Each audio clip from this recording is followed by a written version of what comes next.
Boas empresas que pagam bons dividendos a bons preços. Essa é a chave do sucesso e a gente sempre busca comprar empresas com uma boa margem de segurança, no mínimo 10, 20%. Só que as elétricas estão nos entregando uma margem de segurança muito superior a esses 20%. E hoje eu vou te atualizar o preço teto de 5 elétricas, preço teto atualizado para 2025. O setor elétrico é o melhor setor da bolsa para quem busca dividendos e não é à toa que ele é a maior posição da nossa carteira aqui do canal. Está fundos imobiliários, vamos alterar para as ações. Somente considerando a nossa carteira de ações, o setor elétrico corresponde a 44,1%. Agora, alterando para o total, considerando todas as classes de ativos, como ações 69,9%, fundos imobiliários 24,7% e renda fixa 5,4%, o setor elétrico corresponde a um total de 30,8% da nossa carteira, a base do nosso portfólio. E essas 5 elétricas que eu vou te apresentar, a depender da sua macro e micro locação, elas podem se encaixar muito bem em um portfólio diversificado, até porque na nossa carteira aqui do canal possuímos 4 elétricas.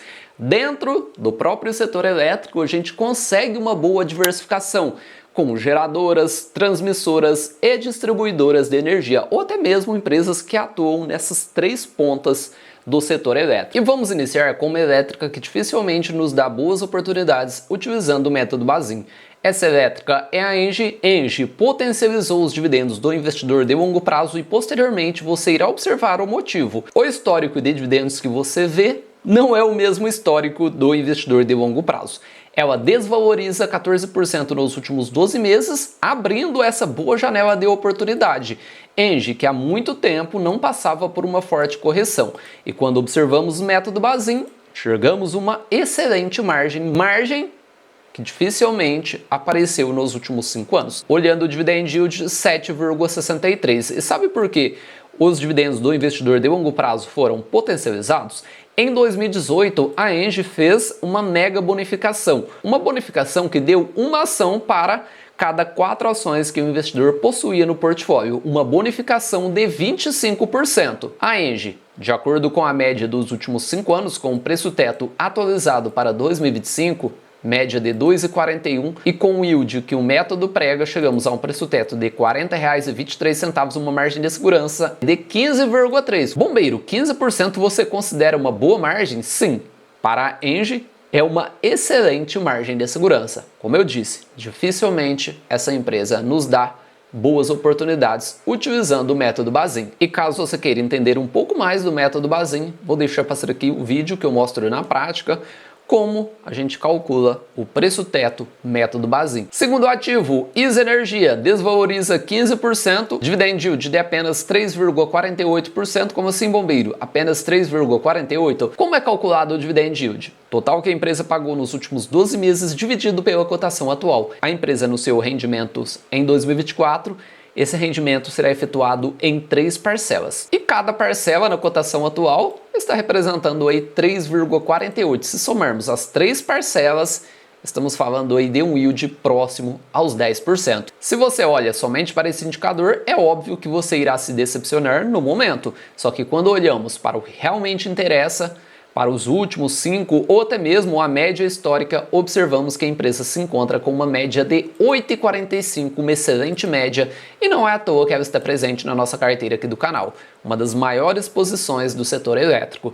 Média dos últimos 5 anos, 2,2, com yield de 6%, chegamos a um preço teto de R$ 33,68, margem de segurança de 47,93. E no final do vídeo eu vou fazer algumas variações de yield estimado, pois esse método não precisa ficar engessado.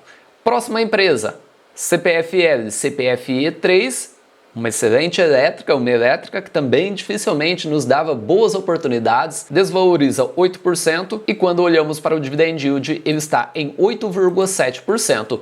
Observando a média de dividendos, que é 2,87, chegamos a uma média nos últimos 5 anos de 8,98, uma belíssima média, e com o yield estimado de 6%, a CPFL se encontra com uma margem de segurança excelente de 49%. O preço teto é R$ 47,93 para buscar o mínimo de 6%, que é o que o método prega. Próxima empresa, CEMIG. CEMIG, que vem na contramão das outras 3 empresas que eu te apresentei. Ela valoriza 24% nos últimos 12 meses e ainda assim está extremamente descontada.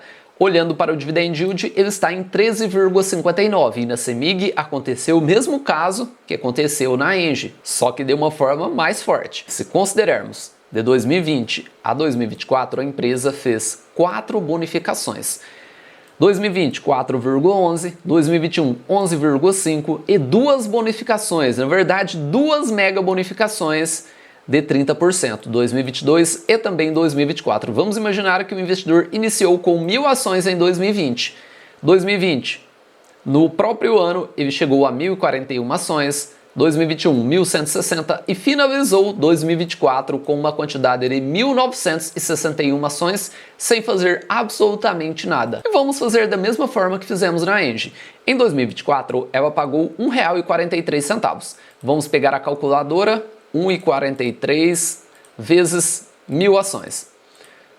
Estamos falando de R$ 1.430. Agora, aquele investidor de longo prazo possui 1.961 ações, vezes 1,43, estamos falando aí de R$ 2.804,23, mostrando que o combo dividendo e bonificação gera muito valor ao acionista no longo prazo.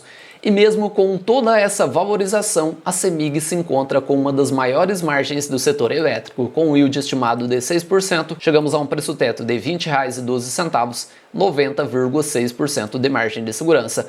Próximo ativo, Taesa. Taesa, que é uma das maiores posições da nossa carteira aqui no canal, desvaloriza 7%, considerando essas 5 elétricas, somente a CEMIG, que apresenta valorização dos últimos 12 meses. Dividend yield de 8,73 e uma média surreal. A Taesa possui uma das maiores médias do setor elétrico. Considerando os últimos 5 anos, estamos falando de 10,2%. Um dividend yield médio nos últimos 5 anos na casa dos 10%, e não é à toa que hoje ela é uma das elétricas mais descontadas da bolsa, a maior margem do vídeo de hoje.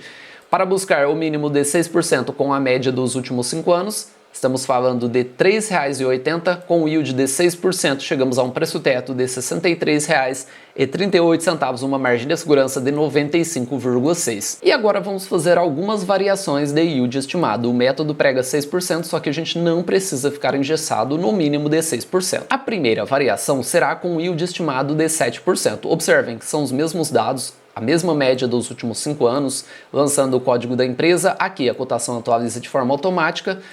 Para buscar o mínimo de 7%, chegamos ao preço teto desses 5 ativos. E para buscar o mínimo de 7%, a única empresa que se encontra acima do preço teto é a ENGIE, 1,17%. Observamos uma boa margem nesses outros 4 ativos. Agora, para buscar o mínimo de 8%, vamos chegar ao preço teto, que está aqui nessa coluna, e observamos que nesse caso a ENGIE fica 15,6% acima do preço teto. Chegamos aqui a uma boa margem até mesmo na ISA Energia, 10%, CPFL 11% e a margem na Taesa está em 46,8%. Bombeiro, eu sou obrigado a utilizar esse mínimo de 6, de 7, de 8? Não, você pode lançar o yield estimado de acordo com as suas premissas. Vamos imaginar aqui que você queira um yield estimado de 10% na CEMIG. Fazendo essa alteração, você deverá pagar no máximo R$ 12,07 para buscar esse mínimo de 10% e a margem de segurança está em 13,8%. Mínimo de 10% na Taesa, preço teto 38,3%. Margem de segurança de 17,4%. Caso você queira fazer aquisição dessa planilha, calcular o preço teto, método Bazin, preço teto projetivo, preço teto de fundos imobiliários, método de Graham, modelo de Gordon, que te dá o preço justo das ações, o link está aqui na descrição e você pode fazer a variação de acordo com o seu perfil. Caso você queira utilizar a média dos últimos 3 anos, você pode. Últimos 2, buscar 6, 8, 9, 10, 12% ou até mesmo o que o cupom do Tesouro está entregando. Variação essa que eu mostro no preço teto 2025 de algumas empresas. Vou deixar passando aqui a playlist completa com algumas variações de empresas bem conhecidas. E você, possui alguma dessas 5 elétricas na sua carteira? Você observou que são ativos de qualidade, com uma boa margem de segurança e, como eu disse, dentro do próprio setor elétrico, a gente consegue uma boa diversificação. Nesse vídeo falamos sobre geradoras, transmissoras, distribuidoras de energia. Algumas atuam nessas três pontas e, dependendo da macroalocação, você consegue encaixar 5 ativos do setor elétrico no seu portfólio. É óbvio que você precisa fazer o controle dessa macroalocação, até porque ter 80% ou 70% da carteira dentro de um setor pode sim ser um risco. Agora, ter 30%, 25% eu não considero um risco. E na nossa carteira aqui do canal, o setor elétrico corresponde 30% do nosso portfólio. E para você, isso é um risco? Eu não considero. E não é à toa que o setor elétrico segue sendo a base da nossa carteira aqui do canal. Não se esqueça de se inscrever no canal, ativar o sininho da notificação, deixar o seu comentário, para você não custa nada. Agora, para mim, para a senhora bombeiro, para a bombeirinha e o bombeirinho investidor, isso fará a diferença e eu conto com o seu apoio. Um abraço a todos e bons investimentos.